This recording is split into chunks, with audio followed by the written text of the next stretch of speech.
Assalamualaikum warahmatullahi wabarakatuh. Perkenalkan, nama saya Naila Alzena Putri. Saya dari kelas 12-7, Moving Informatika 2. Di sini saya akan mempresentasikan tentang single board controller. Oke, teman-teman, jadi mungkin beberapa dari kalian ada yang udah tahu atau ada juga yang belum tahu tentang apa sih itu single board controller. Jadi kita akan bahas pengertiannya dulu, yaitu single board controller adalah sistem papan tunggal yang dibangun di atas satu sirkuit cetak atau papan pembungkus kawat yang berbentuk dua dimensi. Lebih gampangnya kalau kita bilang single board controller ini adalah microcontroller. Jadi dia beda dengan um, single board computer karena controller ini biasanya lebih sederhana daripada komputer, di mana tugas-tugas yang bisa dilakukan sama single board controller atau microcontroller juga biasanya lebih terbatas daripada single board komputer. Di mana single board komputer ini biasanya lebih kompleks dan lebih mahal. Dan kalau single board controller itu biasanya lebih murah dan ya lebih sederhana saja cara penggunaannya dapat digunakannya. Gitu aja sih microcontroller. Di sini ada gambarnya di sebelah kiri. Nah, itu adalah salah satu contoh dari microcontroller. Di sini mereknya Arduino Uno. Nah, beberapa merek lain tuh ada yang ESP32, ESP64 dan lain hal. Lanjut. Nah, di sini ada Arduino IDE. Jadi kita bisa membuat sesuatu alat dengan memanfaatkan single board controller ini. Dan gimana cara kita bikin alat itu? Yaitu dengan cara menulis kode program, kemudian nanti kita simpan di memori dari microcontroller, dan nanti baru kita upload gitu. Jadi kita bisa menjalankannya.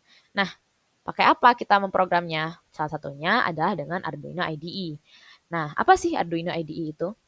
Arduino IDE atau Integrated Development Environment adalah perangkat lunak gratis dan sumber terbuka yang digunakan untuk menulis, mengedit, mengkompilasi, dan mengunggah program atau sketsa ke papan microcontroller Arduino. Jadi Arduino ini nggak akan bisa berjalan tanpa kita program ya teman-teman. Jadi salah satu caranya atau salah satu tempat kita memprogramnya, menulis kode program, mengedit kode program, mengkompilasi dan mengunggah atau mengupload kodenya itu ke memori internal dari microcontroller itu dengan platform Arduino IDE. Dia ada banyak platform, salah satunya juga ada Tony IDE, itu kita pakai bahasanya bahasa lain lagi. Kayak kalau Arduino IDE itu menggunakan bahasa Arduino yang mirip dengan C++. Kalau Tony IDE itu biasanya pakai MicroPython. Nah, jadi salah satu platform untuk kita unggah, upload, dan edit kode yang akan kita masukkan ke dalam microcontroller itu di Arduino IDE. Next. Nah, ini adalah komponen-komponen penunjang microcontroller. Jadi microcontroller itu bisa diibaratkan sebagai otaknya, dan dia nggak akan bisa jalan kalau nggak ada komponen penunjangnya. Gitu. Kalau nggak ada komponen penunjangnya, dia tidak akan berarti apa-apa, karena nggak ada yang bisa digunakan jika kita hanya pakai microcontrollernya aja. Nah, di sini ada breadboard. Jadi, apa itu breadboard? Breadboard itu papan yang kita bisa pakai untuk kita uji coba. Jadi, microcontroller itu pasti dilengkapi dengan komponen-komponen lain. Nah, untuk nyambungin komponen-komponennya itu ke si microcontroller, kita butuh breadboard dalam masa pengujian. Jadi kan sebenarnya komponen-komponen itu pasti disolder teman-teman. Kalau udah produk jadi.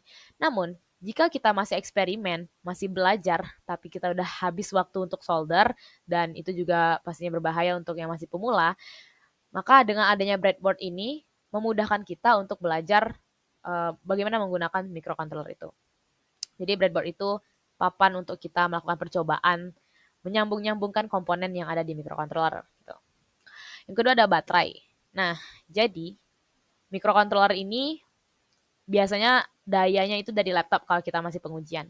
Tapi jika kita sudah jadikan itu adalah sebagai suatu unit alat yang terpisah dari uh, unit-unit lain, dari sumber daya lain, maka kita butuh sumber daya sendiri untuk si Arduino itu, untuk si microcontrollernya. Dan salah satunya adalah baterai. Oke, yang kedua adalah LED. Nah, LED ini apa sih gunanya? Pertama LED itu lampu ya, LED itu lampu kecil dan gunanya itu banyak sih. Kayak di microcontroller, misalnya kita mau bikin eh, lampunya itu hidup ketika terdeteksi panas yang lebih dari 40 derajat misalnya, atau kita pengen lampunya itu hidup ketika kelembapannya melebihi 50 mm Hg misalnya, itu bisa. Jadi LED itu sangat berguna ketika kita bikin suatu alat dengan microcontroller. Selanjutnya ada resistor. Ini buat anak-anak fisika mungkin tahu ya, fungsi resistor itu dan suatu perangkat elektronik itu untuk menghambat arus listrik. Karena jika kita langsung sambungkan sumber daya itu ke microcontroller atau ke sensor tanpa resistor, itu bisa mengakibatkan arus yang terlalu besar yang masuk dan akhirnya bisa ada kerusakan. Contohnya juga LED tadi, kalau kita sambungkan tanpa resistor itu bakal putus LED-nya. Jadi kita butuh hambatan itu dalam komponen microcontroller. Kemudian ada kabel jumper. Nah, kabel jumper ini yang membantu kita untuk menyambungkan komponen-komponen di microcontroller itu, salah satunya dengan breadboard tadi. Kabel jumper ini ada jumper male to male, jadi ujung sisi kedua sisinya itu bakal runcing semua. Kemudian ada male to female, jadi salah satu runcing, salah satunya lagi enggak. Nah ini kayak yang di gambar ini adalah male to female, dan ada juga yang female to female, jadi dua-duanya itu enggak ada runcingnya. Dan kemudian ada sensor. Nah ini, di sini banyak, ada macam-macam sensor di sini. Ada sensor peer, di sini juga ada button, ada juga buzzer untuk bikin suara gitu. Dan masih banyak lagi sensor-sensor dan komponen penunjang di microcontroller. Nah, sekarang kalau kita misalnya belum punya komponen tersebut, tapi kita mau coba gimana sih rasanya memprogram suatu alat menggunakan microcontroller, gimana sih simulasinya gitu. Sementara kita belum punya komponennya. Di sini salah satu platformnya adalah Walkwi. Ya, jadi Walkwi ini adalah simulator elektronik online dan platform berbasis web yang memungkinkan Anda merancang dan menguji proyek Arduino serta papan microcontroller lainnya seperti SP32 dan STM32 tanpa memerlukan perangkat keras fisik. Salah satunya juga Arduino Uno. Bisa juga kita simulasiin di Walkwi. Jadi kalau misalnya kita belum punya komponennya, belum punya sensornya, kita bisa simulasiin di Walkwi karena di Walkwi ini tersedia berbagai macam microcontroller dalam berbagai macam bahasa juga, bisa MicroPython bisa, bahasa Arduino juga bisa, C++, dan juga dia menyediakan berbagai macam sensor. Jadi kalau misalnya kita mau coba gimana sih penampakannya kalau kita nyobain si microcontroller tuh ada di Walkwi.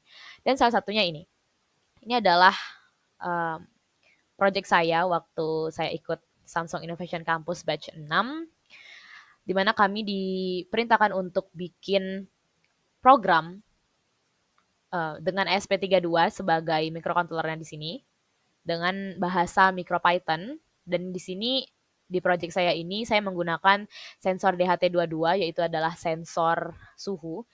Sensor suhu ini ada DHT22 sama DHT11, tapi biasanya lebih bagus tuh DHT22. Jadi saya pakai DHT22.